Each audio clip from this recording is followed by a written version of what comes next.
This is a short shadowing exercise where we start with a couple of basic sentences and then we expand it, we make it sound more native and add lots of details. Today's topic is about having an argument, so it's going to get quite fun. I'm excited. So when we have this on the screen, I'm going to say it first. Try and shadow with me when you see this symbol on the screen. Afterwards, I'm going to show you the words and we'll shadow it one more time together. All right, here's level 1. Here we go. I've had enough of this. Stop making me repeat myself. All right, let's take a look. Let's say it one more time. I've had enough of this. Stop making me repeat myself. Okay, so straight away, we are arguing with somebody. We don't know exactly about what, but this is meaning the situation. Stop making me repeat myself. So already we're getting kind of frustrated, but it gets a lot worse. Here we go. With level 2, we're going to switch out parts of it and replace it with more advanced expressions. Here's level 2. I've absolutely had it with you. Stop making me feel like I'm talking to a brick wall. Okay. I've absolutely had it with you. Stop making me feel like I'm talking to a brick wall. All right, so we've made it a little bit stronger. Instead of just saying I've had enough, we're saying I've absolutely had it with you. So now it's stronger because we've added absolutely, but we've also added you. We're not just having enough of this, the situation, had enough of this person. Stop making me repeat myself has changed to stop making me feel like I'm talking to a brick wall. So this is a funny way of saying you're talking to a brick wall. That means you're speaking, but nobody is responding. They're not answering. They're not listening. You're just feeling like you're talking to yourself. It's a very common way, even though it might not seem very common. It is, and yeah, it's playful. Let's go on to level 3. We'll add a bit more. I've absolutely had it with you. Stop making me feel like I'm talking to a brick wall and get your act together. So let's say it one more time. I've absolutely had it with you. Stop making me feel like I'm talking to a brick wall and get your act together. All right. If you're telling someone to get their act together, you are disappointed in them. So they are making mistakes, they're doing something wrong.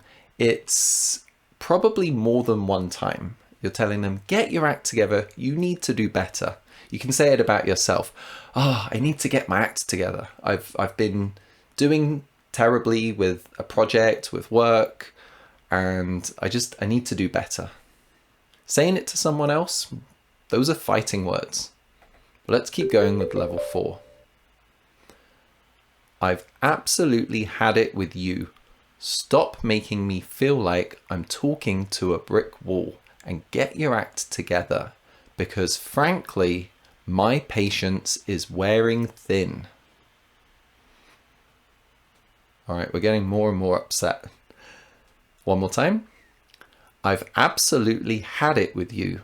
Stop making me feel like I'm talking to a brick wall and get your act together because frankly, my patience is wearing thin. All right, I'm getting nervous now. This person that we're pretending to be is very upset. So because frankly, honestly, my patience is wearing thin. This is a very common expression that goes together, patience wearing thin. So it means we are running out of patience and we're about to get even more angry. Speaking of getting more angry, let's move on to the last level now, just to make it completely ridiculous. Level 5. I've absolutely had it with you. Stop making me feel like I'm talking to a brick wall and get your act together. Because frankly, my patience is wearing thin. Seriously, Why do I have to tell you the same bloody thing time and time again? I almost ran out of breath doing that, and I almost started laughing as well. So, right, let's go through it one more time. I've absolutely had it with you. Stop making me feel like I'm talking to a brick wall and get your act together, because frankly, my patience is wearing thin. Seriously, why do I have to tell you the same bloody thing time and time again? All right, so the strongest word we've got in the episode is bloody. You could replace bloody with something even worse, but for my channel, this is the limit that we're going to go to. So it sounds very British as well, by the way. This is not commonly used in America, as far as I know, or perhaps in other countries.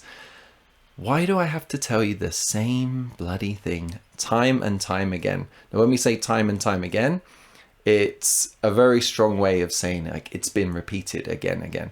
So you could just say again and again, but it can sound a lot stronger when you're saying time and time again. It adds extra frustration that this just keeps happening over and over. All right, should we go one more time at full speed? Feel free to listen or feel free to try and shadow along. I've absolutely had it with you. Stop making me feel like I'm talking to a brick wall and get your act together, because frankly, my patience is wearing thin. Seriously, why do I have to tell you the same bloody thing time and time again? All right, you get the idea.